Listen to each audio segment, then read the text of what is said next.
Hey, Kevin Lawrence here. I want to talk to you today about my book, Your Oxygen Mask First. I've spent the last 2 years putting this book together and summarizing all the insights I've had over the last 20-something years of being a coach to CEOs and executives. And I want to share with you some of the main principles and kind of guide you through how this book might be valuable for you. August 16th, 1977. That day may or may not be significant to you, but it sure was to me. I just finished a family road trip from Canada all the way down through the US with my sister and parents.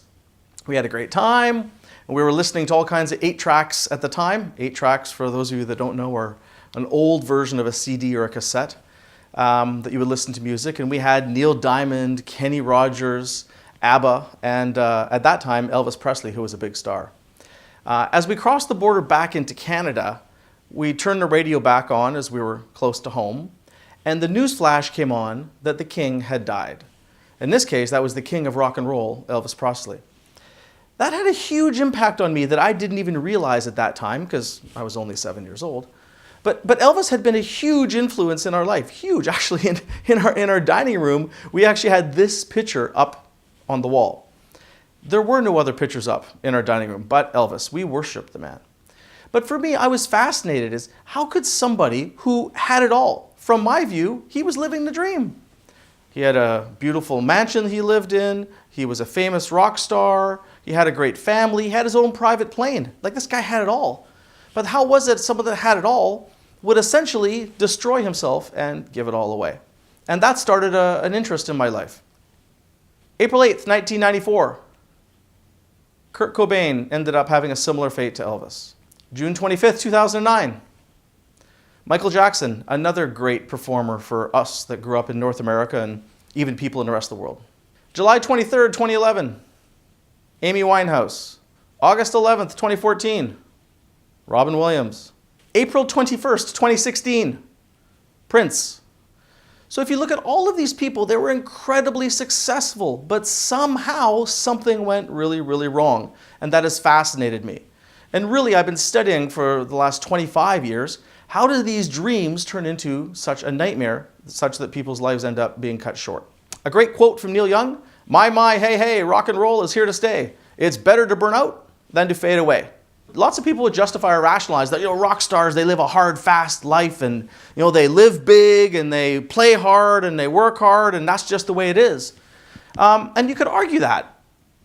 But unfortunately, the same challenge exists in the boardrooms of companies all around the world, where these high-performing leaders end up having similar pains and similar fates to these rock stars. And the problem is that one is a really big secret. For the musicians and rock stars, it ends up being in the press because it's interesting news. But when a CEO or executive burns out, flames out, crashes, ends up losing their job because they can't handle it anymore, that's not really that newsworthy. And even worse is that when those things do happen, that's not normally the story that the companies or the executives tell in the media because it doesn't really fit what they're trying to achieve. So far this year, I've had a number of situations with executives I work with around the world where things have caught up with them and they've been heading the direction of some of those rock stars. One executive missed a critical meeting that we were having and actually was in the emergency room instead. In this case, the executive had a situation that was so tense that they were stressed about dealing with it, that when they woke up in the morning, they physically could not walk. There was no other reason for it in the end besides the stress of the meeting that they were going to attend. Another key executive, high performer, started yelling and screaming in the middle of a meeting of 25 people, absolutely losing their mind.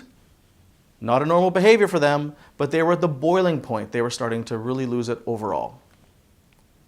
One of the CEOs I worked with that was incredibly successful lost their ability for strategic thinking. They literally started to lose the power of their brain.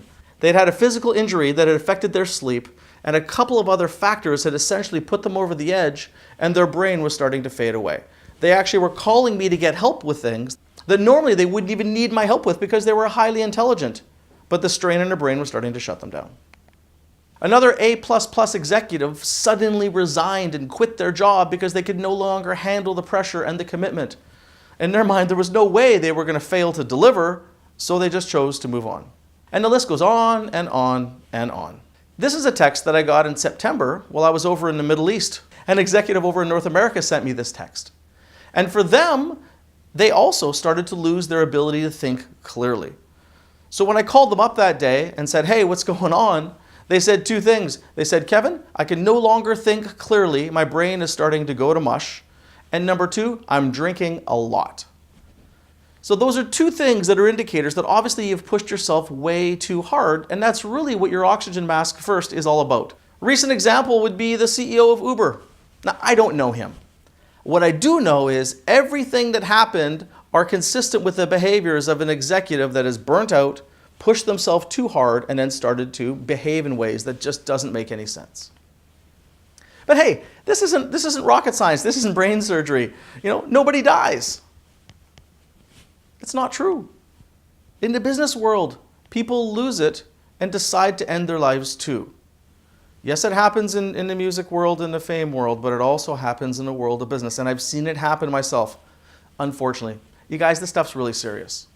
It's because of these situations these people get to where they're incredibly high performing, but somehow it gets the best of them and causes them to destroy their life, that I wrote this book. In the next video, I'll tell you more about the root cause and how this happens.